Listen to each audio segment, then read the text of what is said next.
اعوذ باللہ من الشیطان الرجیم بسم اللہ الرحمن الرحیم الرحمن علم القرآن خلق الانسان علمہ البیان۔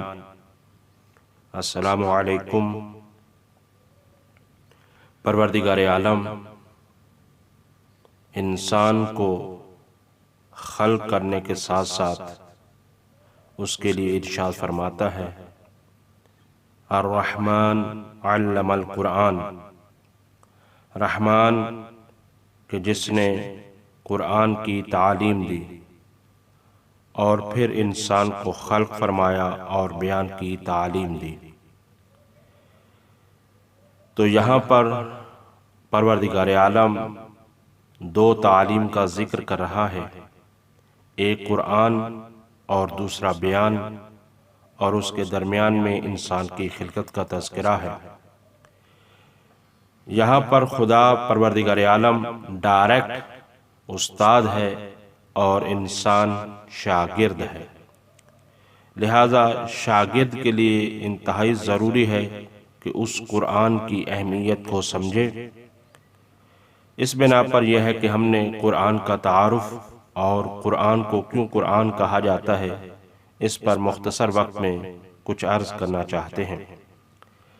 خود لفظ قرآن قرآن مجید میں 70 مرتبہ آیا ہے، جیسا کہ شہر رمضان الذی انزل فیہ القرآن، یا اسی طرح سے افلا یتدبرون القرآن کہ تم قرآن میں تدبر اور غور و فکر کیوں نہیں کرتے۔ اور خود قرآن کا معنی کیا ہے؟ قرآن لفظ قرأ سے ہے اور اس کا مصدر ہے، جیسے لفظ ہے سبحان اور غفران، اسی طرح سے یہ ہے لفظ قرآن۔ اور اب یہ دیکھنا ہے کہ اس کا خود معنی کیا ہے، تو لغات نے اس کا معنی جمع اور اکٹھا کرنے کا معنی بیان کیا ہے، اور یہ معنی اپنے اعتبار سے یہ ہے کہ اپنے مشتقات میں اسی معنی کے ساتھ استعمال ہوا ہے۔ اور اسی کے ساتھ ساتھ یہ دیکھنا ہوگا کہ لفظ قرات کو قرات کیوں کہا جاتا ہے، جبکہ عام طور پر ہمارے ہاں یہ کہا جاتا ہے قرات کا معنی پڑھنا۔ قرات کا لغوی معنی یہ ہے کہ ضم الحروف والکلمات بعضها الى بعض فی التنزیل، بعض حروف کا بعض حرفوں کے ساتھ اور بعض کلمات کا بعض کلمات کے ساتھ تنزیل میں اکٹھے ہونے کا نام ہے قرات۔ عزیزان گرامی، پھر قرات کا معنی پڑھنا کیوں کیا جاتا ہے، جیسا کہ پہلی آیت یہی ہے اقرأ بسم ربک الذی خلق، تو وہاں پر بھی یہ معنی کیا جاتا ہے کہ پڑھو اپنے رب کے نام سے۔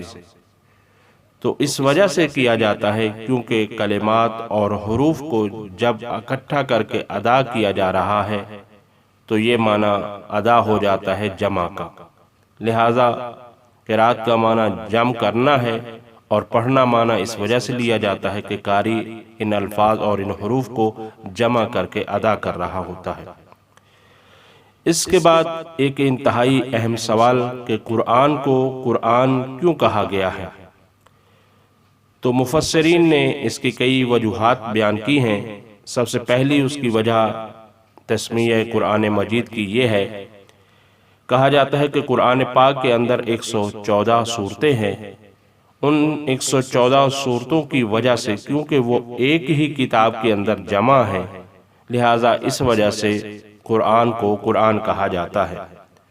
دوسری وجہ تسمیہ قرآن مجید کی یہ ہے، جس کو ابن اثیر نے بیان کیا ہے، جو اہل سنت کے انتہائی مشہور و معروف مفسر قرآن بھی ہیں۔ وہ بیان یہ کرتے ہیں کیونکہ قرآن کے اندر قصص الانبیاء ہے، اور اسی طرح سے امر بالمعروف نہی عن المنکر اور وعدہ اور وعید ہے، کیونکہ قصص انبیاء ہیں، امر بالمعروف ہے اور وعدہ وعید ہے قرآن کے اندر، تو یہ ساری چیزیں ایک ہی کتاب کے اندر جب جمع ہوئی ہیں تو اس وجہ سے اس کو قرآن کہا گیا ہے۔ باقی تھوڑی سی وضاحت کرتا چلوں کہ وعدہ اور وعید اس میں کیا فرق ہے۔ تو وعدہ وہ ہے کہ جہاں پر اللہ تعالیٰ کسی شے کی بشارت دیتا ہے، اور وعید وہاں پر ہے جہاں پر اللہ تعالیٰ کسی شے کی تنبیہ کرتا ہے، یعنی جیسے جہنم سے ڈراتا ہے یا کسی اور طرح۔ تو اب یہ ہے کہ فرق یہ صاف رہے گا کہ جو وعدہ پروردگار ہے اس کا واجب ہے خود ذات پروردگار کی طرف سے خدا کی ذات پر ہی کہ اس کو پورا کرنا واجب ہے۔ اگر کسی کے لیے ثواب کا وعدہ کیا ہے تو پروردگار عالم یقیناً اس کو پورا کرے گا، جنت کا وعدہ کیا ہے تو یقیناً اس کو پورا کرے گا۔ لیکن اگر کسی کو وعید کیا ہے تو لازمی نہیں ہے کہ اس پر عمل کیا جائے، بلکہ اس کو بخش بھی سکتا ہے۔ یہ پروردگار عالم کی ذات کے ساتھ مختص ہے۔ بہرحال اب آتے ہیں اس کے تیسرے معنی کی طرف، جو انتہائی اہم ترین معنی ہے، اور اس معنی کو راغب اصفہانی نے اپنی کتاب مفردات الفاظ قرآن کے اندر بیان فرمایا ہے، اور یہ بھی علماء اہل سنت کے ایک عظیم ترین شخصیت ہے، لیکن ایسی قابل قبول شخصیت ہے کہ جس کو تمام عالم اسلام کے علماء قدر کی نگاہ سے دیکھتے ہیں۔ وہ لکھتے ہیں کہ تسمیت حاضل کتاب قرآن من بین کتب اللہ لکونہ جامع لثمرۃ کتبہ۔ وہ کہتے ہیں کہ اس کتاب کو قرآن اس وجہ سے کہا جاتا ہے کیونکہ یہ جامع ہے تمام آسمانی کتب کے ثمرات کو۔ بلکہ وہ ترقی کرتے ہیں اور یہ کہتے ہیں بل لجمعہ ثمرۃ جمیع العلوم، بلکہ یہ نتیجہ ہے اور ثمرہ ہے تمام علوم جتنے بھی پائے جاتے ہیں کائنات کے اندر، سب کا یہ ثمرہ ہے اور نتیجہ ہے۔